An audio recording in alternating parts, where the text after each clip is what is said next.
Now at 5:30, a President Trump tweet sparks questions about if he wants Speaker Paul Ryan to step down. We're asking what it means for the Wisconsin native's future. Plus, a community comes together tonight to show support after tragedy hits home. How people in northern Wisconsin will remember the victims in a deadly shooting spree. And a local barber is making sure his young clients know a good book never goes out of style. But first, going after Wisconsin's Paul Ryan. Does the president want Ryan out of office? The president is not exactly saying those words, but he did seem to show support for the people who blame the Speaker of the House. Last night, President Trump tweeted to watch Judge Jeanine Pirro's show. That's on Fox News. And here's what happened at the very start of the show. Paul Ryan needs to step down as Speaker of the House. The reason? He failed to deliver the votes on his health care bill, the one trumpeted to repeal and replace Obamacare, the one that he had 7 years to work on, the one he hid under lock and key in the basement of Congress, the one that had to be pulled to prevent the embarrassment of not having enough votes to pass. But this bill didn't just fail. It failed when Republicans had the House, the Senate, the White House. This morning, political talk shows had a different message. Another Wisconsin connection here, Reince Priebus, who is the president's chief of staff, said the relationship between the president and Ryan is good. You've got to repeal the tax. So does he want Paul Ryan to step down or no? No, he doesn't. And he's talked to Paul Ryan yesterday for about an hour. He believes what he said in the Oval Office on Friday. He doesn't blame Paul Ryan. In fact, he thought Paul Ryan worked really hard. He enjoys his relationship with Paul Ryan, thinks that Paul Ryan's a great Speaker of the House. We're breaking this down for you. 12 News' Terry Stater joins us live from the newsroom with exactly what this means for Wisconsin and Paul Ryan. Terry? Adrian, I talked to a local political analyst about the Trump tweet at 12 News. Thank you, Terry. Less than 2 weeks ago, Breitbart News released an audio recording of Speaker Ryan. It's from October, so before the election. I am not going to defend Donald Trump. Not now, not in the future. As you probably heard, WISN 12 News will have more coverage on the Trump-Ryan relationship tonight at 10. That's right after American Crime.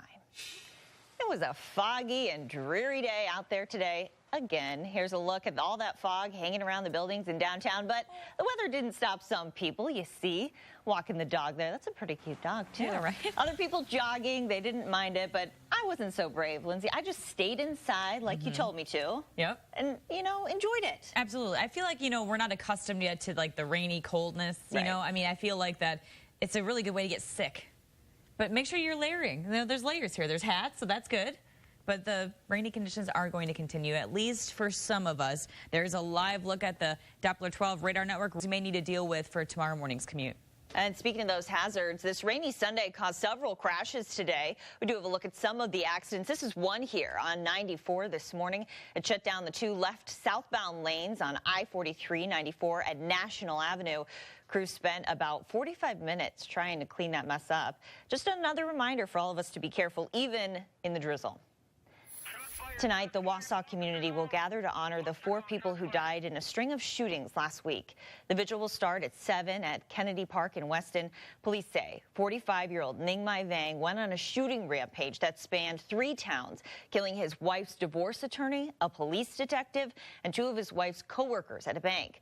Organizers of the vigil are asking everyone to observe a moment of silence at 7, no matter where they are. The funeral for the city inspector killed on the job in Milwaukee will be this week. Police say a group of young men tried to carjack 64-year-old Greg Ziggy Ziskewicz last Wednesday and shot and killed him. It happened at 23rd and Cherry while he was working. According to his obituary, visitation will be Tuesday. The district attorney could file criminal charges as soon as this upcoming week.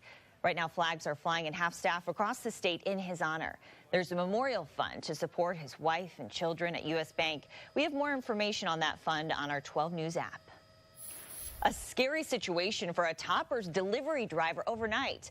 Possibly armed carjackers stole the driver's car on the 2400 block of Lenox. That was around 1:30 this morning.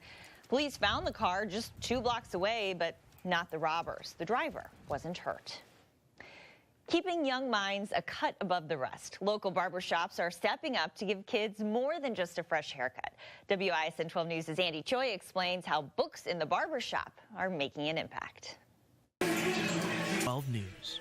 3 barbershops now provide the books for kids, and the city hopes to reach out and expand with even more Milwaukee barbers.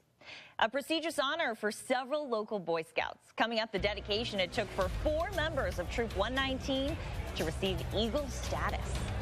Plus, here's a live look at the roads. How many people the sheriff's office arrested for drunk driving this weekend? And it is still raining out there, but it's finally starting to move out. What other hazard you need to know about for Monday's commute? That's coming up ahead. This is me, Alice, and this is Ben, the guy I totally fell in love with. These are his 3 children. Careful, that's a vintage Les Paul that I'm totally not ready to deal with. Hola! And